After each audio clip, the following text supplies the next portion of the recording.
Lesson 102, Tom Longs for Becky, Chapter 12. Our focus question today is, why did Becky ignore Tom's antics? Your job for this lesson is to follow along as I read. If you need to go back, listen again to answer the questions, or reread it yourself. Tom's fearful secret disturbed his sleep for as much as a week after he and Huck observed the murder. At breakfast one morning, Sid said, "Tom, you toss and turn and talk in your sleep, so much that you keep me awake half the time." Tom turned pale and dropped his eyes. "It's a bad sign," said Aunt Polly gravely. "What's on your mind, Tom?" Nothing that I know of." But the boy's hand shook so much that he spilled his milk. "You do talk such stuff," Sid said. "Last night you said, 'It's blood, that's what it is.' You said that over and over. And you said, 'Don't torment me so. I'll tell.' Tell what? What is it you'll tell?" Everything was swimming before Tom. Luckily, the concern passed out of Aunt Polly's face, and she came to Tom's relief. She said, "Show! It's that dreadful murder. I dream about it almost every night myself. Sometimes I dream it's me that did it." Sid seemed satisfied. Tom got out as quick as he could. After that, he complained of the toothache for a week, and he tied up his jaws every night so he wouldn't be able to talk in his sleep. Every day or two, Tom visited the jail, which was an unguarded brick building that stood in a marsh at the edge of the village. Tom crept up to the little jail window and smuggled small gifts through to the murderer, Muff Potter. These gifts helped to ease Tom's conscience. Some of the villagers suspected that Outlaw Joe's story was not true, but Joe's character was so powerful that nobody could be found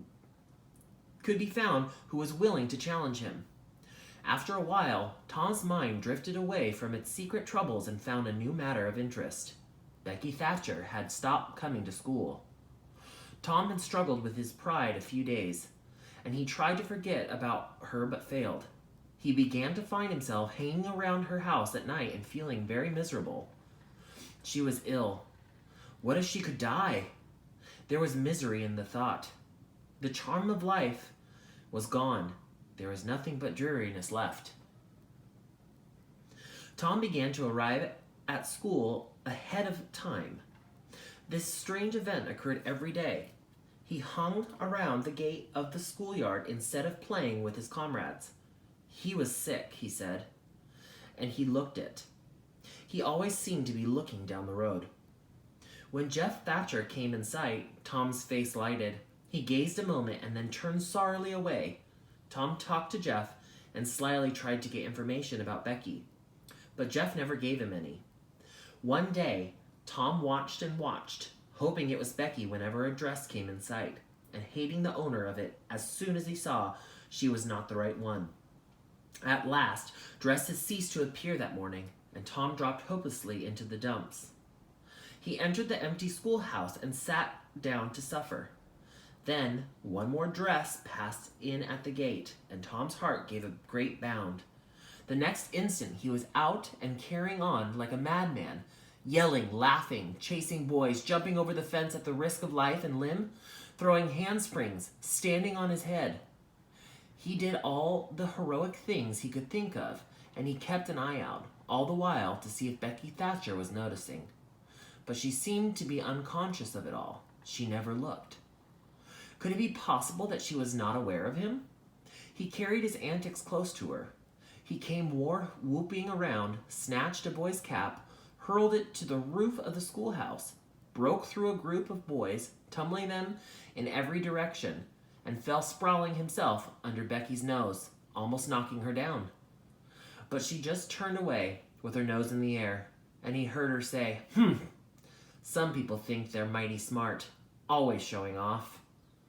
Tom's cheeks burned. He gathered himself and sneaked off, crushed and crestfallen.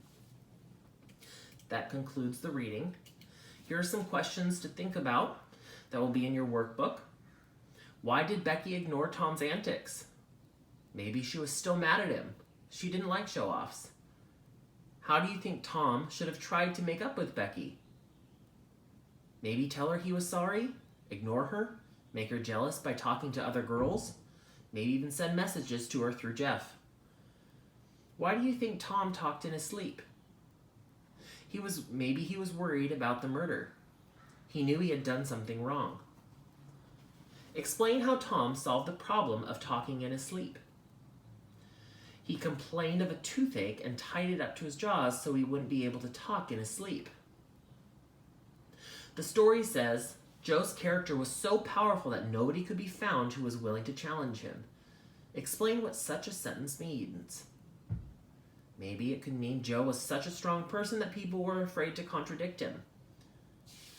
Now, you should probably reread the story if you didn't understand, or listen to this again. You need to do your workbook and your textbook. In your textbook, I want you to do part F, G, and H on your own. If you have any questions, reread or let me know.